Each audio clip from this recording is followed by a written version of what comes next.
মরণ তো দিবা জানি রে, কিন্তু ওই মরার আগে এমন একটা মরণ দিও না গো যে আমার চেহারা দেখলে আমার স্ত্রী ভয় পাবে, আমার চেহারা দেখলে আমার মা ভয় পাইব,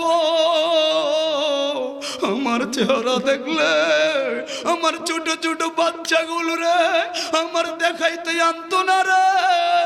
ও মাওলা,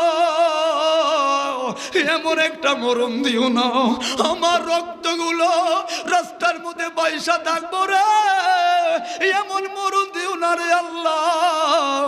ওই কলার বরক দিও টাইনা নিয়ে বলয়া রাখবো, এমন একটা মরণ দিও না আল্লাহ রে, এমন একটা মরণ দিও রে ওই মরার আগে আমার মসজিদের ইমাম মুয়াজ্জিন আয়া আমার কোলে বসায় কালেমায়ে শাহাদাতের তালকিন আমার নসিবে রাখো।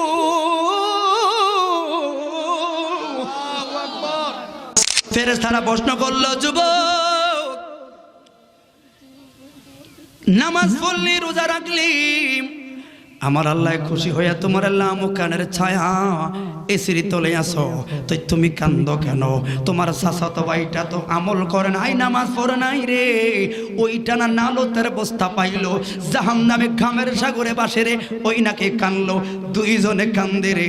ওই সময় লামো কানে, যুবক তুমি উত্তর দিবা আল্লাহর ফেরেশতারে, শুন আমার মালিক বড় দয়াময়, কি জন্য বললাম রে? দুইটা ভাই তোরা ঘরে মাহফিল চললো, দুইটা ভাই একই টাইমে চাচাতো ভাই জেঠাতো ভাই ডাক দিয়া ঘর থেকে বের হলাম, এমন সময় এশারের আজান দিল রে। আমার স্বাস্থ্য ভাইরে বললাম, রস না আগে নামাজটা পড়ি।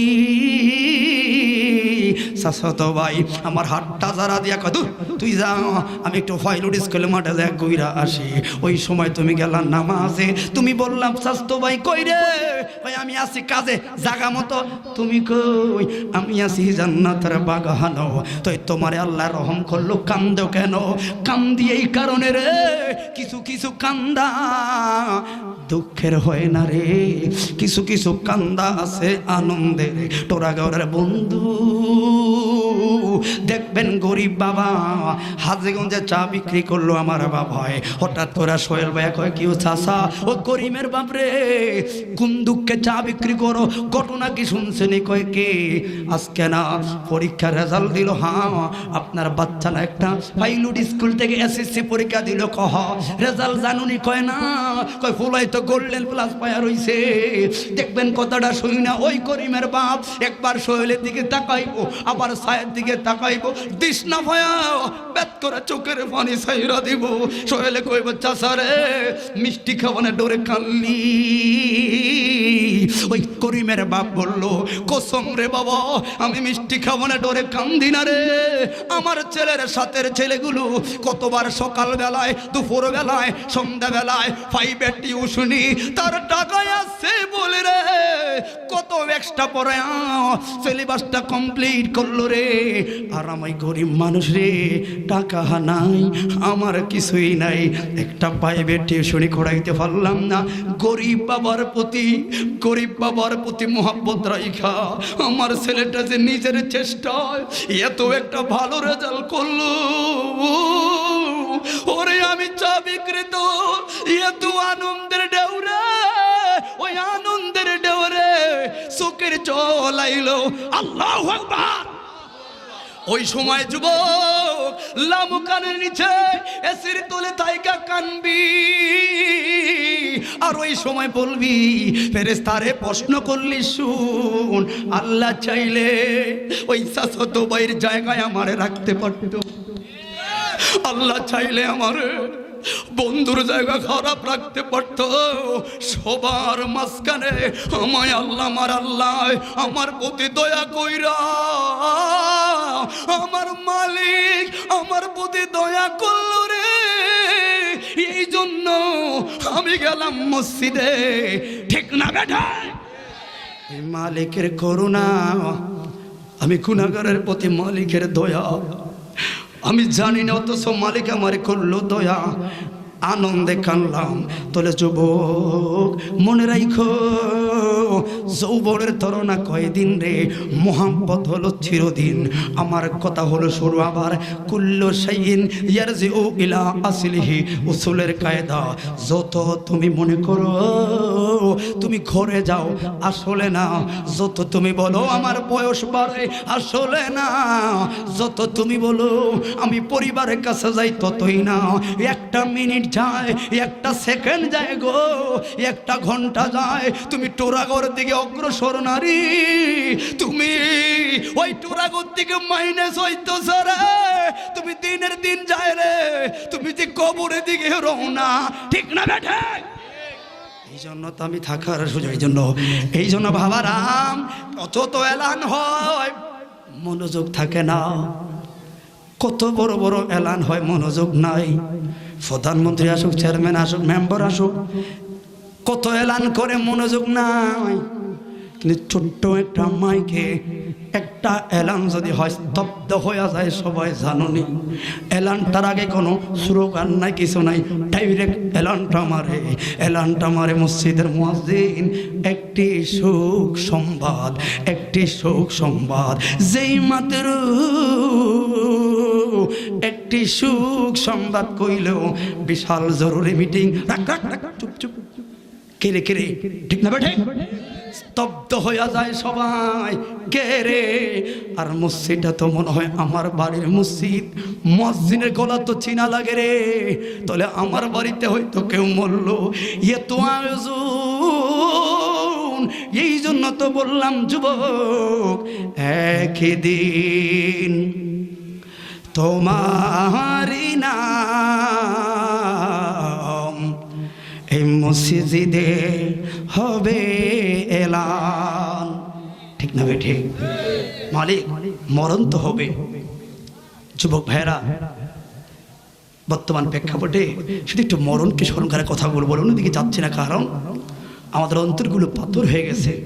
আমি যে একজন মুসলিম, যে অনেক যুবক ভাইরা ভুলে গেছে, কারণ মাস্টার ডে ইউনিভার্সিটি বইগুলো পড়ে শেষ। কারণ কিগুলো দাম বেশি, ঘরের ভিতরে যে কোরআন শরীফটা আছে ওটার দাম কম, মাত্র 150 টাকা কিনছে, অনেকে এমন ভিডিও দিছে। এটাই যে গত রোজা ধরছি, উল ফরকে যা ধরি না, কথা বলুন, ঠিক না বেঠে? ধর্মের প্রতি মায়া নাই, নামাজ পড়বেন কেমনে? আগে ইসলামের প্রতি মায়া আনেন না। আমার ধর্মটা অনেক দাম, আমার টুপি পাকড়ি সুব্বা যে আসলও দাম আছে, এগুলো তো বুঝি না। বুঝতাম যদি এই মুহূর্তে হাজীগঞ্জ টোরাগড় আমার বাড়িটা না হইয়া ফিলিস্তিনি গাজার আশেপাশে আমার বাড়িটা হতো, তখন বুঝতে পারতাম যে আমার ঘরে কোরআনটা পড়ে আছে, ওই কোরআনটার কি দাম। তখন বুঝতে পারতাম ইসলামী চেতনায় মসজিদে জামাতে নামাজ পড়ার কি মজা। তখন বুঝতে পারতাম একজন মুসলিমের দাড়ির কি দাম। তখন বুঝতে পারতাম আমার ধর্মের কি মায়া। আমি বুঝি না, কারণ স্বাধীন দেশ, এই দেশে দরজা খুলে ঘুমাইল নিরাপদ, ও তোমার জন্য না, তোমার থেকেও মরে না, যার মরছে সেই জলে। ইসলাম এটা নয়। রাসূল বলেছিলেন পৃথিবীর ওই পূর্ব প্রান্তে আমার কোন মুসলিম ব্যথা হয়, টোরাগড়ে বসে যদি ওই ব্যথা অনুধাবন করতে না পারো, উম্মত হতে পারবা না। কথা বলো, ঠিক না বেঠে?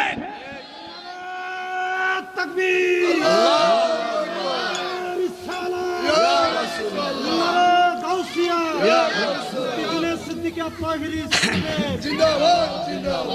কথা খারাপ লাগছে আপনার কাছে? ধর্ম ছিল, আমার টুবির মায়া আমার কাছে নাই। আপনি একজন মুসলিম, কারণ কি জানেন? আপনার বংশসূত্রের মুসলিম, বংশসূত্রের মুসলিম, এই জন্য ধর্মের প্রতি মায়া নাই। এই জন্য সময় ভাই, ওই আগের বাঙ্গা হবে না খেজুর পাতার ওই মসজিদ হেঁটেই ভালো আছে। কথা বলো, ঠিক না? এখন মসজিদে টাইলস এসি লাগায় মুসলিম যাই না, মুয়াজ্জিন আযান দেয়, আর আমরা যুবকরা বিরক্ত বোধ করে। ফজরে আযান দিলে রাখবেন, এবছর আমাদের কথাগুলো একটা সংস্কারমূলক কথা থাকবে, কারণ সময় সাপেক্ষে কথা বলি। বর্তমান সময় বাংলাদেশের মানুষের প্রত্যেকটা মানুষের চেহারাতে একটা টেনশন, আগামী দিনটা জানি কেমন চলবে, কেমনে জানি চলবো। ও তোমার টেনশনের কারণ কি? ইসলামিতে কমপ্লিট কোড অফ লাইফ।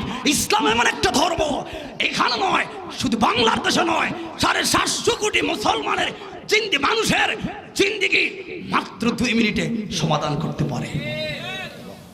আপনাকে আমি বলি, দুর্ভিক্ষ থাকবে না, কলহ থাকবে না, শুধু একটা কাজ করা শুরু করেন না, এখান থেকে শুরু করে 3 মাস 5 ওয়াক্ত নামাজ মসজিদে পড়েন, খোদার কসম এই টোরাগড়টা ডিজিটাল না শুধু একটা মদিনার আয়না হয়ে যাবে। নামাজ না হইয়া নাই নাই নাই নাই করে গেলা হইব। রহমান কাকের অন্তর ধারণ করা লাগবো। খোদাই যে রাগ, কথা বলো ঠিক না বেঠে? যুবক ভাই, তোমাদের গায়ে শক্তি আছে, তুমি অনেক কিছু করতে পারবা। যদি বলো আমি মুসলমান, তখন তুমি আর পারবা না। কথা বলে ঠিক না বেঠে? যদি বলো আমি একজন মুসলিম, আমার দ্বারা সম্ভব না। এই জন্য আল্লাহ পাক বান্দার মধ্যে যে কিছু বাটপার আর পাক না হবো, এই জন্য আল্লাহ বলেছেন প্রত্যেকটা ক্ষেত্রে ইয়া আইয়ুহাল মুসলিমুন বলে নাই সকল মুসলমানরা জান্নাতে যাবে না, ইয়া আইয়ুহাল্লাযিনা আমানু সকল ঈমানদাররা জান্নাতে যাবে। কথা বলো ঠিক না বেঠে? তাহলে আমার কথা হলো, একটা কবরকে স্মরণ করো, মসজিদ ভরে ভরে নামাজ পড়ো, এটার ওয়াজ করে লাভ নেই অন্য কারণ। আর বাপ মার সেবা করো। আমার উস্তাদ সবসময় বলতো, আমার ম্যাক্সিমাম ওয়াজগুলো কিন্তু পিতা মাতাকে নিয়ে, আপনারা দেখেছেন হয়তো, খেলা পড়তে যাবে গেছে। আজকে বললাম আমার তোরা করে আমার সাবজেক্ট দিয়ে লাভ নাই, বুঝি কি কোন লাগবো, আমার সমাজ এখানে আমি আশা করছি, আমি এখানে বুঝি কোনটা আমার প্রয়োজন।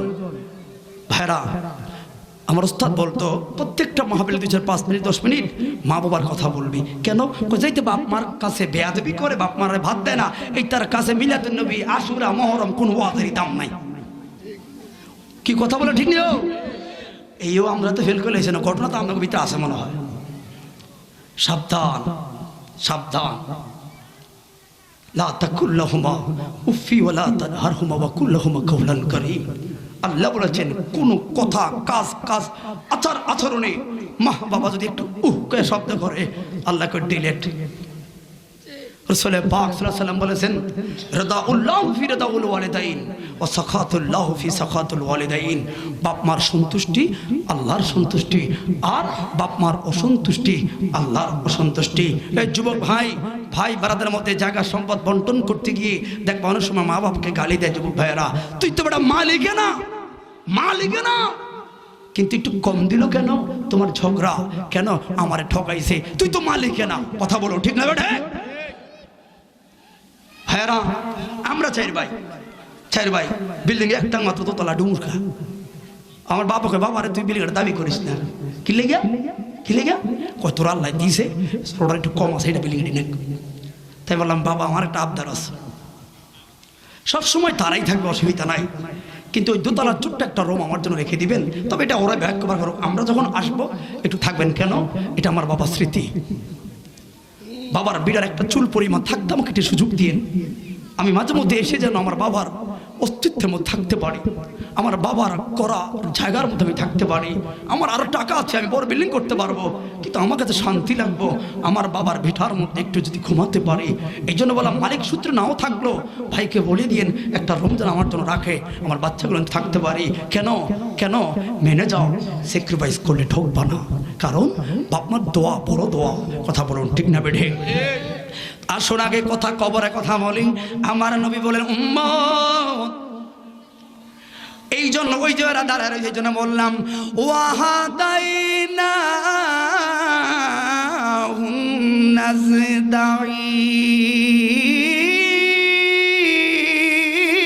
নাজদাইন। সূরা বানাতে আল্লাহ বললো রাস্তা রাখলাম 2টা। কয়টা? কয়টা? একটা হলো জান্নাতের পথ, আর একটা হলো জাহান্নামের পথ। এই রাস্তা 2টা বোঝানোর জন্য নবী রাসূল সবাই আইলো, সবাই বলল এটা করলে জান্নাত, ওটা করলে জাহান্নাম। মাঝখানে আল্লাহ কয় তোমার একটা আকল নামের আদালত দিয়া দিলাম, ওই আকল নামের আদালতে যাচাই কইরা রে। আজকে যুবকরা বইল ওই আকল নামের আদালতে যাচাই কইরা আমার কিছু ভাইয়েরা জায়গা থাকা সত্ত্বেও দাঁড়ায় রইল। আবার ওই আকল নামের কিছু লোক চিন্তা ভাবনা কইরা, কিছু লোক আছে ঘরে, কিছু লোক আছে দোকান পাড়ে, কিছু লোক আছে আড্ডাখানায়, অথচ সবাই মুসলমান। ঠিক না বেটা? এই জন্য বন্ধুরে আমার আগের কথা হলো আমি কবরে যাব, তার মানে মরণ সামনে, মরম আমার সামনে, এরপরে বন্দেগীর কথা বলবো, পয়েন্টে পয়েন্টে বলে যাই। আমার নবী বলে উম্মত যদি কোনো মুসলমান দৈনিক মাত্র 20 বার মরণকে স্মরণ করে, ওই স্মরণরত অবস্থায় রে শুধু 20 বার মরণকে স্মরণ করলো, ওই স্মরণরত অবস্থায় যদি মারা যায়, আমার নবী কয় শুধুমাত্র 20 বার মরারে স্মরণ কইরা ওই স্মরণরত অবস্থায় রে যদি মইরা যাও, তোর মরণটা একটা সাধারণ খাতায় না রে, ওই মরণটা আমার আল্লাহ একটা শহীদের মর্যাদা দিব রে। ও তোরা করে বন্ধু 20 বার শুধু মরণের স্মরণ করলে রে যদি এই মর্তবা পাওয়া যায় রে, আর ওই মরণ রে স্মরণ কইরা মসজিদ ভইরা রে নামাজ পড়লে রে মর্যাদা কি আরো বাড়বে না কমবে? কথা বলেন, বাড়বে না কমবে? এই জন্য বললাম রোজা রাখলে বাড়বে না কমবে, হালাল পথে থাকলে পারবে না কমবে। তাহলে তো বুঝতে পারলেন কেন বললাম রে আজরাইল যে আমার সামনে আসবে, আমার বিষয় কিন্তু কবর হাসর থেকে আমি পিতামাতার একটু টাচ করে আমি বিদায় গ্রহণ করব। বন্ধুরে ওই সাহাবীরা আবার নবীরে বলল আজরাইল সত্য, কারণ পৃথিবীর সব তাল বাহানা একটা জিনিস সত্য রে, কুল্লু নাফসিন যায়কাতুল মউত। কথা বলেন, মরণটা সত্য। কে কে মরবেন না হাত তোলেন? মরবেন তো সবাই? তাহলে 2 দিন আগে না হয় 2 দিন পরে একটু মরার কথাটা বলে এত দিকে আমি যেতে পারবো না। দেখেন না অন্তরটা কিছু ভয় আসেনি, আর মসজিদের জন্য একটু আগ্রহ আপনার বাড়েনি। কথা বলে ঠিক না? এত কাহিনী কথা বলে এখন লাভ নাই রে। মসজিদে মানুষের নাও এখন বর্তমান কাজ। ও বন্ধু আমার নবীকে বলল ইয়া রাসূলুল্লাহ আজরাইল আইব জানি মৃত্যুর যন্ত্রণা কেমন। আমার নবী বলেন সাহাবী রে একটা ছাগল বা বকরি রে জবাই না কইরা যদি তার চামড়াটা টাইনা টাইনা খোলে রে কেমন লাগবো? ও মায়ার নবী বড় বেদনার। আমার নবী বলেন সাহাবীরা রে শুইনা রা এর চাইতে আরো লক্ষ লক্ষ গুণ কষ্ট দিয়া আমার উম্মতের রূহ নিব। ইমাম গাজ্জালি কয় আরো একটা দুঃখের বিষয় আছে, সারাটা জীবন সংসার কইরা জীবন কইরা 70টা বছর তেনা তেনা করলি, কাল্লাইরে ছেলের লাইগা, কাল্লাইরে মেয়ের লাইগা, কাল্লাইগারে পরিবারের লাইগা, হিসাবটা মিলাইয়া দেখবা যখন 70 বছরে পরে রডটা পরে যাইব, মৃত্যুর বিছানা যাইবা, ওই সময় তোমার পাশে কে থাকবো? কয় ছেলেরা। ওই সময় এই পাশে কে রে? কয় আদরের মেয়ে। কান্দের কাছে কে স্ত্রী? আমার পায়ের কাছে কে রে কান্দে? কয় আমার আদরের ছোট ভাইটা কান্দে। ইমাম গাজ্জালি কয় জগতের মানুষ শুধু মরণটা কথা বইলা গেছো, এই জন্য তোমার ভিতরে নোকসানিয়াত। ওই দাকাইকুল আকবারের মধ্যে চমৎকার একটা কথা তুললো। ওলি আল্লাহর নাম হলো হযরতে জাকারিয়া রহমতুল্লাহ আলাইহি। ইনি নবী নয়, জাকারিয়া নামের একজন ওলি আল্লাহ। আল্লাহ পাকের কত হিকমত। মৃত্যুটা কি জিনিস এটাই শুধু বুঝে নেন, কিন্তু আমরা আরেকটা জিনিসও জানি, মাওলা মৃত্যু হবে জানি, মানে বিশ্বাস করি, কিন্তু এই মৃত্যুটা কি আমার তোরা ঘরে আমার ঘরে হইবনি?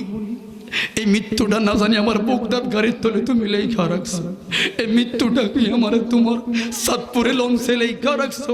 কারণ আল্লাহ কোরআনে বললেন ওয়া মা তাদরি নাফসুম বিআই আরদিন তামুত। তোমার কোন জায়গায় মরণ হবে, হাবেশ সাহেব থাকলে একটু বলে দিন, আমি তো হাবেশ সাহেব না। তোমার কোন জায়গায় মরণ হবে তুমি তো নিজেই জানো না। কথা বলা ঠিক না বেঠে? তো তোমার কিসের অহংকার?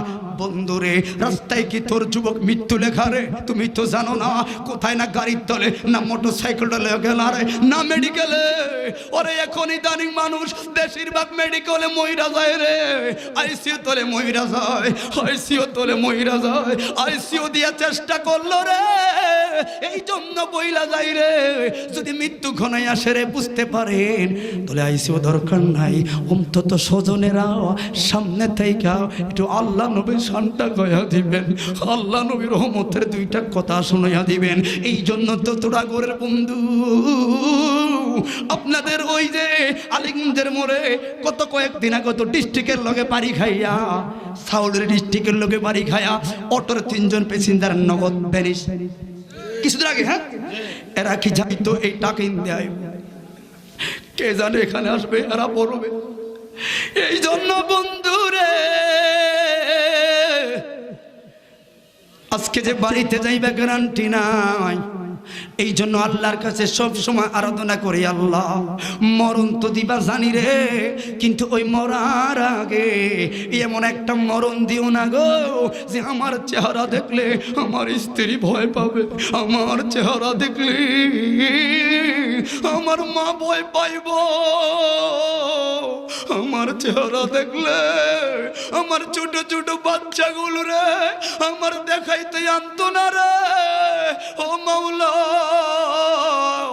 এমন একটা মরণ দিও না আমার রক্তগুলো রাস্তার মধ্যে বাইসা থাকবো রে, এমন মরণ দিও না রে আল্লাহ। ওই কলার বরক দিও টাইনা নিয়ে বলয়া রাখবো, এমন একটা মরণ দিও না আল্লাহ রে, এমন একটা মরণ দিও রে ওই মরার আগে আমার মসজিদের ইমাম মুয়াজ্জিন আয়া আমার কোলে বসায় কালেমায়ে শাহাদাতের তালকিন আমার নসিবে রাখো।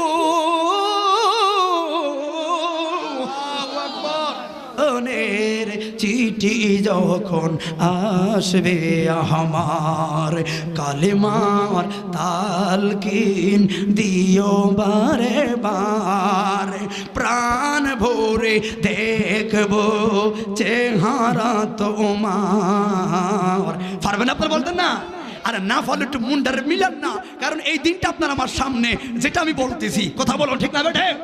মরণের চিঠি যখন আসবে আমার, কালেমার তালকিন দিও বারে বার, প্রাণ ভরে দেখবো চেহারা তোমার, ডেকে নাও রোজা তোমার রাসূলুল্লাহ, রাসূলুল্লাহ, কেউ পায় হবে আমার, বন্ধ করো, রাসূলুল্লাহ। কত শান্তি লাগে নবীকে ডাক। এই জন্য যুবক ও ডোরা করে বন্ধুরে, হযরতে জাকারিয়ার কাছে তাকাইকুল আকবার খুলে পাবেন। শুধু মৃত্যু ওই সময়ও আপনার ইমানটা ধোঁকা দেওয়া যেতে পারে। সারা জীবন নামাজ পড়লাম, রোজা রাখলাম, হজ করলাম, যাকাত দিলাম, মৃত্যুর 1 সেকেন্ড আগেও আমার ইমান নষ্ট করে দেওয়ার জন্য ওই শয়তান পথ পেতে বসে থাকে। এই জন্য ইমান এত সোজা না ও বন্ধুরে। কেন বললাম? তাহলে আজরাইল আসবো যেহেতু হযরতে জাকারিয়ার কাছে আসলেন, রাখে আল্লাহ মারেকে এমন সময় সন্তানরা আইল রে, সবাই কালেমায়ে শাহাদাতের তালকিন দেয়। আব্বা বলুন আশহাদু আল্লা ইলাহা ইল্লাল্লাহু ওয়াহদাহু লা শারীকা লা ওয়া আশহাদু আন্না মুহাম্মাদান আবদুহু ওয়া রাসূলুহু। এই যে ওয়াজের পাকে একবার কালেমায়ে শাহাদাতটা পড়ে ফেললাম। যারা পড়তে পারছো লগে তুমি তো বুদ্ধিমান, আর যারাই পড়ো না তুমি হইলা আবেগ মার্কা শ্রোতা। এই জন্য বুঝে না কোন সময় কি বলা লাগবে, টেকনিক দিয়ে বুঝে কাজে লাগবা। বন্ধুরে যেই মাত্র আব্বা বলুন সাকরাতুল মউতের বিছানায় বড় কঠিন, ওই সময় পেরেশান রে, 7 সাগরের পানি দিলেও তৃষ্ণা মিঠে না, কারণ শয়তান না আল্লাহ থেকে পাস করে কয়া লইল যে আদম বনি আদমের কারণে আল্লাহ আমি আজকে নালতের বস্তা পাইলাম, তোমার বনি আদম রে মৃত্যুর 1 সেকেন্ড আগ পর্যন্ত আমি ধোঁকা দিয়াম। আল্লাহ কয় শয়তান রে ধোঁকা দিবি দিতে দাও, কিন্তু তোর ধোঁকারে 12টা বাজায়া আমার বন্দার অন্তরটারে আয়না বানানো লাইগাও আমি কিছু মেডিসিন বান্দারে জানাইয়া দিছি। আল্লাহু আকবার। বন্ধুরে এবার বললেন বলুন ওই সমাজে সবচাইতে বড় ওলি আল্লাহ, সমাজের বড় লিডার। এখন জাকাইয়া বললেন না, একটা সাধারণ লোক হইল তো মরণ কালে কালিমা পড়ে, তাতে কষ্ট হচ্ছে আপনাদের? খারাপ হয়তো এটা ইতিহাসমূলক কথা বলে আপনার কাছে ভালো লাগতো, একটা না, কিন্তু না বাবা আমি একটু মরণকে স্মরণ করার কথাটা বলছি। দেখেন আপনার হৃদয়ে একটা কথা ঢুকেনি। এবার জাকারিয়া না করলো, হাইরে সাধারণ একটা লোক তো কালিমা পড়ে, জাকারিয়া মতো আল্লাহর ওলি কালিমায় মুখ দিয়ে আসে না। সন্তান না বললো সর্বনাশ, কি হইল আব্বার, কি হইল আমার বাবায় কালিমায় শাহাদাত পড়ে নাই। আবার দ্বিতীয়বার আইসা গো আবার বাবার কাছে বলল আব্বা কালিমায় শাহাদাতের তলকিন দাও, আশহাদু আল্লাহ বলল। এবারও হযরতে জাকারিয়া মাথা দিয়া না করলেন, সমাজের মধ্যে ভাইরাল হইল রে কার ইমাম বানাইলাম, কার পিছনে নামাজ পড়লাম, এই তো হলো বাটপার। মরণকালে যার মুখ দিয়া কালেমা আসে না, এই তো বড় নাফরমান। কারে আমরা ইমান বানাইলাম, এই তো হলো বন্ড, এই তো হলো বাটপার। শ্লোক সমাজে কলঙ্কিনী রে কলঙ্কিনী। ছেলে মেয়েগুলো দেশে হারা হইয়া জাকারিয়ার কাছ থেকে বিদায় নিল। এবার বড় ছেলে বলো আমার ভাইরা, আমার জানা মতে আমার আব্বা সুদ খায় না, ঘুষ খায় না, আমার আব্বা কারো মাথায় বাড়ি মারে নাই, আমার আব্বা 5 ওয়াক্ত নামাজ পড়তো রে, আমার আব্বা একজন সলিহীন বান্দা ছিল, আমার আব্বা মরণকালে কালিমায়ে শাহাদাত পড়বে না, এটা আমার বিশ্বাস হয় না। 3 নাম্বার আবার আবার একটু বাবার সামনে যায়, যেই মাত্র বাবার সামনে গিয়া লাস্টের বললেন আব্বা বলুন না আশহাদু আল্লাহ ইলাহা, মৃত্যুর যন্ত্রণার ভিতরে রইল। এবার হযরতে জাকারিয়া ধমক দিয়ে বললেন পারতাম না, যা তোরা বিদায় হ, আমি পারবো না। এবার সবাই রাগ রে, লোক সমাজে কলঙ্কিনী গো। আল্লাহু আকবার। এখন কোন দিকে যাইব? ওই যে বললাম রাখে আল্লাহ মারে কে, দেখবেন মৃত্যু সরজায় এই রুহু যায় যায় যায় যায়, আবার একটু কথা বলার স্বস্তি পায়, আল্লাহর ইশারা। এবার সবাই গেল, এবার আস্তে করে ডাক দিলে কই রে ফুত, ও আমার ছেলেরা আমার কাছে তোমরা আসো। একটু স্বস্তি বোধ করলেন, আল্লাহর ইশারা।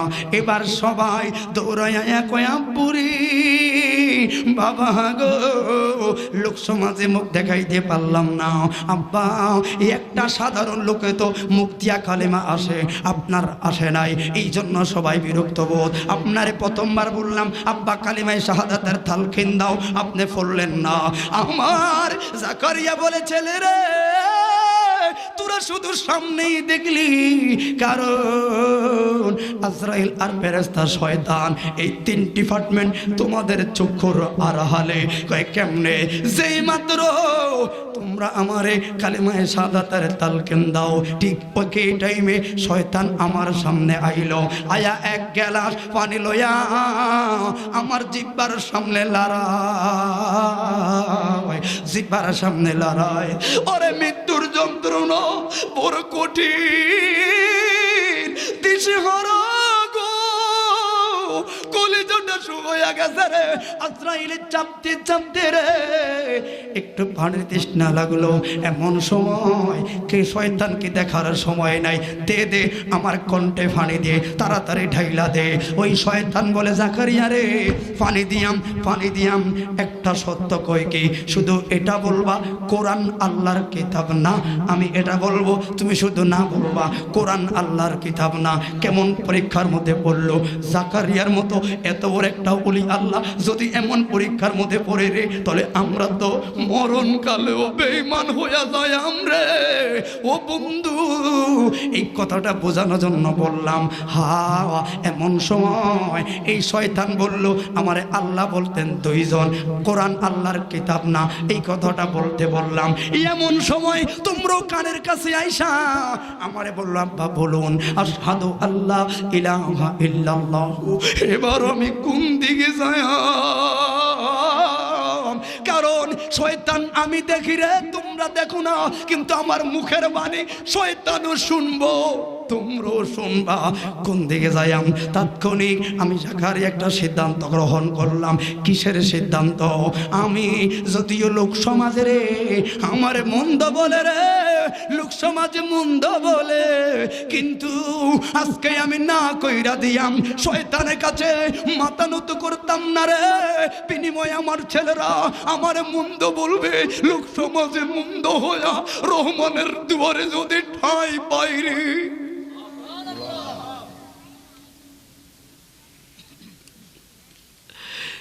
লোক সমাজে কলঙ্কিনী হইয়া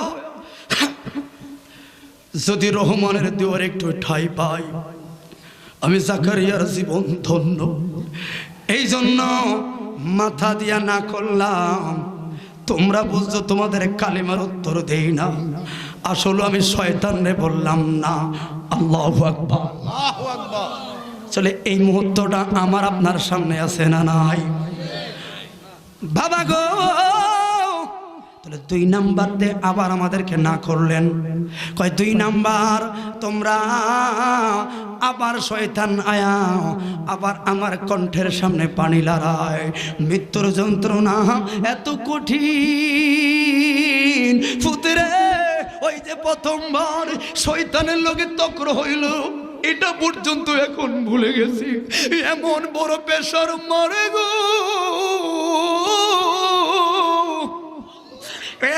ছেলেরা। আবার শয়তান কয়, জাকারিয়া খাইবানি পানি? তোমরাও কান্দের কাছে কয়, আব্বা বলুন আশহাদু আল্লাহ ইলাহা ইল্লাল্লাহ। এবার কোন দিকে যায়াম? জাকারিয়া আমি বললাম দে, তাড়াতাড়ি দে, কলিজাটা শুকায়া যায়, আমার কণ্ঠে পানি দে। কয় পানি খাইবা? একটা সত্য, যদি বলো আল্লাহ দুইজন, এই কথাটা যদি স্বীকার করো পানি দিয়াম রে, আর না হয় পানি দিতাম না রে।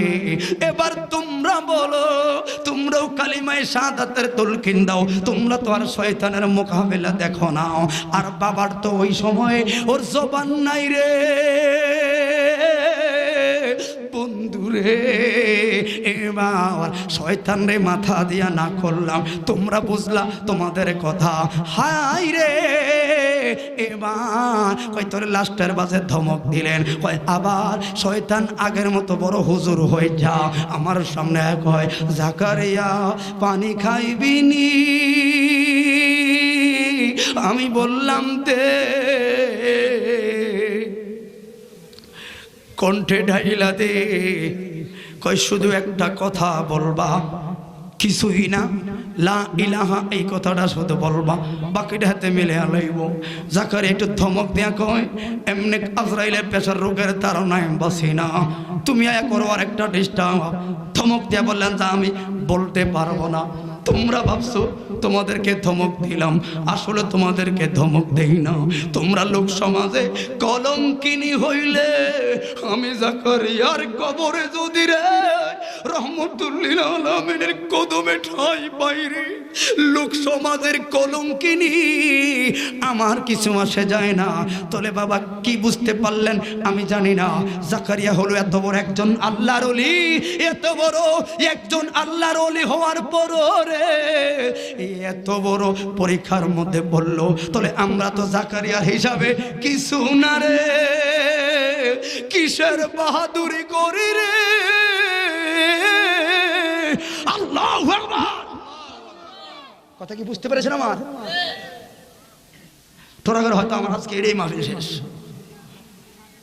কিন্তু শুরু থেকে শেষ পর্যন্ত ইতিহাসমূলক কথা বললে এটা কোরআন হাদিস থেকে এটা মৃত্যুর কথা স্মরণ করে দিচ্ছি, ঠিক না বাবা? আমি বিভিন্ন কৌশল অবলম্বন করে স্মরণ করা হচ্ছে। কেন? আমি জানি বাবা, মরণকে স্মরণ করলে যুবক তোমার একটু অহংকারটা কমবে। মরণকে স্মরণ করলে মসজিদ দিকে যাইতে ভালো লাগবে, মরণকে স্মরণ করলে সিরাতুল মুস্তাকিম নবীকে ভালোবাসতে ভালো লাগবে। এই জন্য মৃত্যুকে স্মরণ করে যাচ্ছি। আইয়ে তো সম্মান শুরু করতাম না রে, আমি তোমাকে ঠকাই না, মূলত আমি নিজেই ঠকি।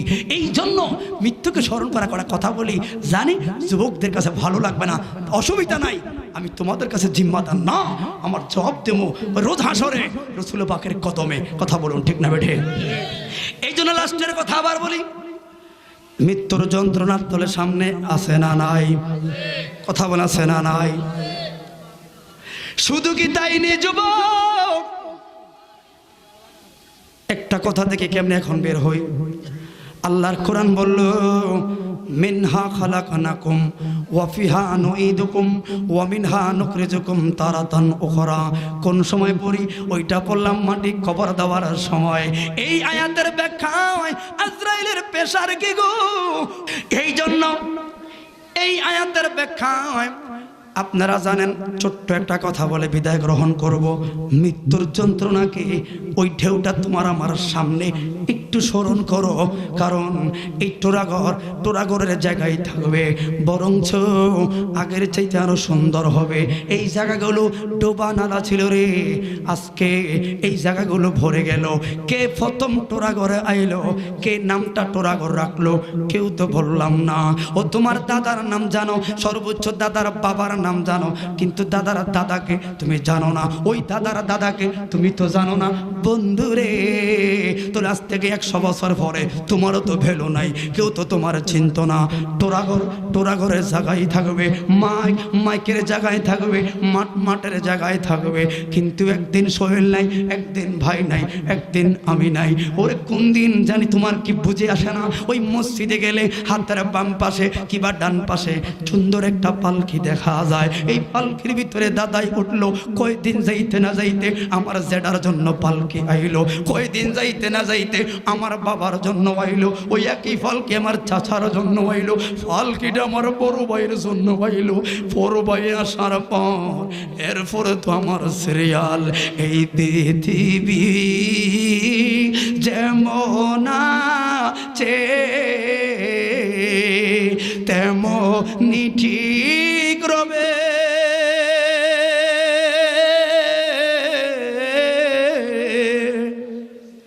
একটু খেয়াল করে দেখেন, আজ থেকে 12 বছর আগে টোরাগড় কেমন ছিল, এখন ডেভেলপ। একটু ভাবেন, আপনার ডাইনে পামে কোন লোকটা আমাদের নাই, কে নাই? আপনি একটু খেয়াল করে দেখতে পারবেন। এই আমাদের সাথে স্টেজে বসতো কয়েকজন মুরব্বী, আমার খেয়াল আছে, এখন চলে গেছে, ঠিক নেই? আমার খেয়াল এটাও আছে, অনেক যুবক ভাইদেরকে আমি এখানে দেখি ছোট, 16-17, আজ থেকে 7-8 বছর আগে ছোট, এখন ওই যুবকটারই মুখে দাড়ি উঠে গেছে। আবার দাড়ি কালো কিছু লোক দেখলাম, এখন এরাই সামনে বসা, এদের দাড়িগুলো পাকা। এই জায়গায় আমি দেখাবো, ওই যে মুরব্বী ক্যাপ পরা, ঠিক নেই?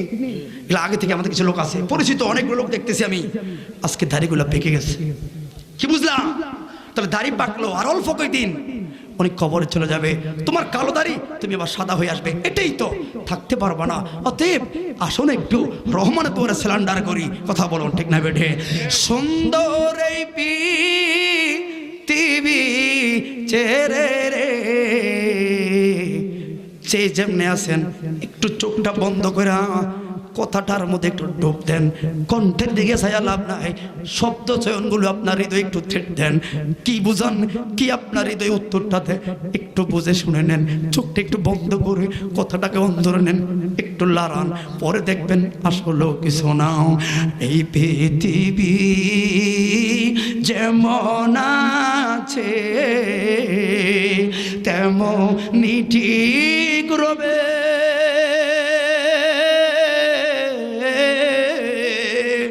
সুন্দর পৃথিবী ছেড়ে রে চলে যেতে হবে রে। শিক্ষিত যুবক ভাইয়ারা, আবার বলছি একটু অন্তরটাতে খেয়াল করুন, কি বললে? চলে যেতে হবে রে যেদিন আমার মহাগুমে। আমি দেখুন আমার নিজের কথা ভাবি, আপনারা দেখছেন আজকে 7-8 বছর আগে আমাকে কেমন চুপলাভ হয়, এখন তো নিজে ভাবি আমার তো শরীর বড় হয়ে গেছে, দাড়িগুলো আমারও তো বড় হয়ে গেছে, কবে আবার সন্তানের বাপ হয়ে গেলাম, 2টা বাচ্চা আমার কবে বাপ হয়ে গেলাম, কোনখান দিয়ে সময় যাচ্ছে। যেদিন আমার মহাগুমে বুঝিবে দুই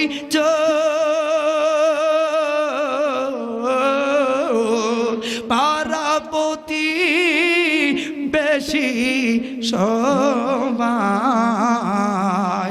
পাবে কিছু রে। সবাই জবান খুলে বলুন আল্লাহু আকবার। তাহলে এই আয়াতের ব্যাখ্যা আমি ছোট্ট একটা কথা বলে বিদায় গ্রহণ করব। আল্লাহর নবী যারা, নবীরা হলেন আন্নাবিয়্যু মাসুমুন, নবীরা হলো নিষ্পাপ, নবীরা মুজিজার মাধ্যমে প্রকাশিত হয়। হযরতে ঈসা পয়গম্বর, ঈসা হলেন ঈসা রূহুল্লাহ, আল্লাহ পাক কিছু মুজিজা দিল গো। ওই মুজিজার মধ্যে শ্রেষ্ঠ মুজিজা হইল উনি মরা মানুষকে জীবিত বানাতে পারতেন। আল্লাহু আকবার। আয়াত কি? মিনহা খালাকনাকুম ওয়া ফিহা নুঈদুকুম ওয়া মিনহা নুখরিজুকুম তারাতান উখরা।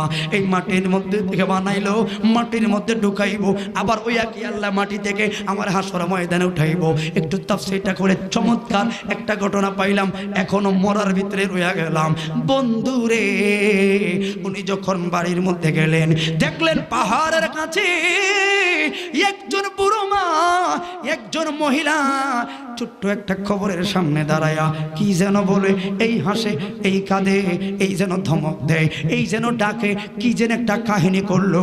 কেন এই মহিলা ওই কবরের সামনে দাঁড়ায় তাল বাহানা করলো? নবী ভাবলেন সর্বনাশ রে, এই মহিলা কি অসুস্থ নি? এই মহিলা এমন করে কেন? কাছে যায় বললেন, মা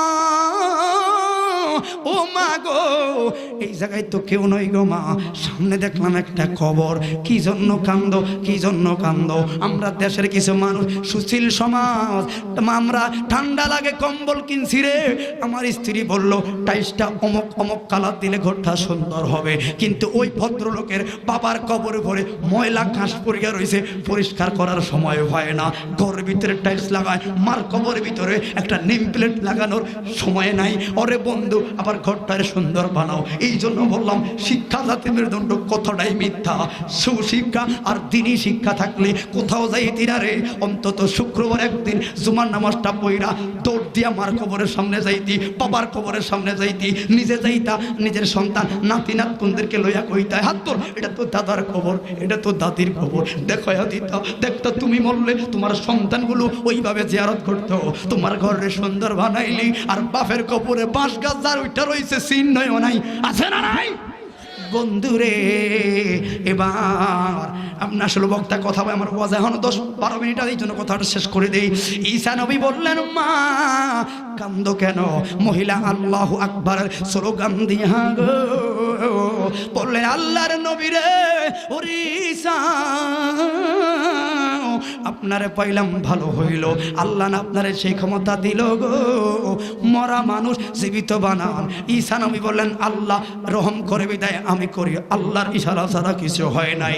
ও আল্লাহর পয়গম্বর ঈসা নবী গো, আমার স্বামীটা অনেক আগেই মারা গেল, সম্বল বলতে আমার একটা গো, 12-13 বছরের ছোট্ট মেয়ে আমার বড় আদরের, মেয়ে আমার বড় ভালোবাসায়। দুনিয়ায় থাকতে গো আমি গরিব হইতে পারি, দামি দামি কাপড় পরাইতাম, আমার মেয়ের সঙ্গে খেলতাম, মেয়ের সঙ্গে সময় কাটাইতাম, কাটাইব না কেন? মেয়ে হলো আমার জীবনের সহায় সম্বল। আজ থেকে 3 মাস আগে গো একটা মরণ বিধি অসুখ আমার মেয়ের দেহের মধ্যে বর কইরা আল্লাহ আমার কোলটা খালি করলো, আমার মেয়েটা এই জায়গায় শুয়ে রইল। ওই নবী দুনিয়ায় থাকতে মার লগে খেলতো, মার লগে খাইতো, মার লগে গল্প করতো, মায়ে যখন মার জিয়ের কথা মনে হইলে দৌড়িয়া কবরের সামনে আসি গো, কেমন স্বার্থপরের মতো ঘুমিয়ে রইল, মার লগে কথাও কয় না, ওই যে মার আবেগ। বন্ধুরে, এবার মার কথা কিছু কিছুই শোনে না। আল্লাহ না আপনারা সেই ক্ষমতা দিল গো, মরা মানুষ জীবিত বানাইতে পারেন। 2টা মিনিটের লাইগা আমার সোনামণি রে একটু উঠাইবেন নি গো, আমার মেয়েটারে একটু দেখতাম গো। ঈসা নবী বললেন, মা এটা ঠিক হবে না, উচিত হবে না, সমাজে আরত করলাম। মহিলা বলল, আল্লাহর পয়গাম্বর যদি কলিজাটা খুইলাও দেখাইতে পারতাম আমার মেয়ের লাগা কেমন লাগে। ঈসা নবী বললেন, মা দাঁড়াও। কবরের সামনে যাইয়া বললেন, কে রে? কুম্বি ইজনিল্লাহ, আল্লাহর হুকুমে দাঁড়াও। কে রে এই কবরের ভিতরে?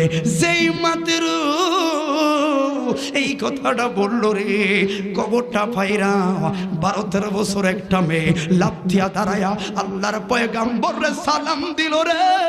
সালাম দিয়া হাউমাউ করে কান্না শুরু করলো আর ডাক দিল, মা মা ও মা।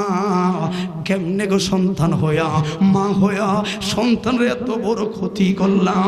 মা গো আমার বড় ক্ষতি করলাম,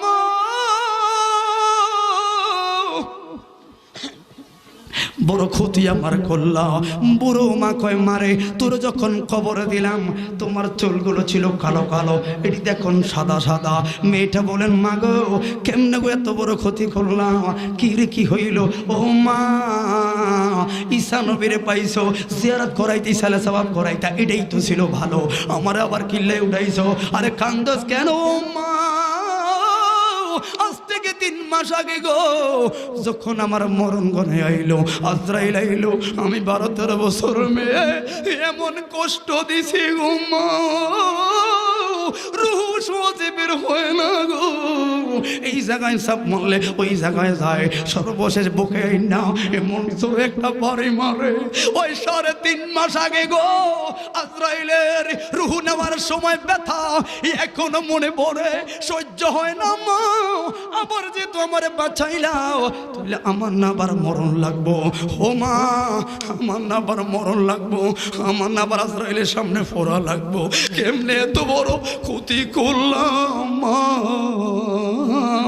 মরে গেছি ভালো ছিল গো মা, আমারে আবার বাঁচাইছো, তার মানে আজরাইলের সামনে আবার পড়া লাগবো। মা গো বড় কষ্টের ব্যথা, তো চুল কেন ফাঁকলো মা? ঈসা নবী যখন দোয়া করলো আল্লাহ রহ দিল শেষ কথা, তখন চিন্তা করলাম, হাই রে একবার তো কষ্ট এখনো সামলাইতে পারি না, এখনো শরীরে দখল যায় না, এখন না আবার বাঁচলাম, আবার না আজরাইল আইবো, আবার না আমারে মারবো। এই চিন্তায় গো মা উঠতে কালা কালা চুলগুলো সাদা হয়ে গেছে। জবান খুলে বলুন আল্লাহু আকবার। তাহলে শুরু থেকে শেষ পর্যন্ত এখনো শুধু মৃত্যুর অবস্থানে কথাটা বললাম। তাহলে ওই মরণকে সামনে রেখে, মরণকে স্মরণ করে 5 ওয়াক্ত নামাজ কারা কারা চাই? হাতটা তুলে দেখেন একটু। আল্লাহ ফরুক বা না ফরুক, রহমান তোমাদের ওয়াদা দিয়েছে, তো আল্লাহ কবুল করে বলুন আমিন। সে মরণকে স্মরণ করে হালাল পথে চলবেন, সে মরণকে স্মরণ করে বাপ মার সেবা করবেন, আছে না নাই?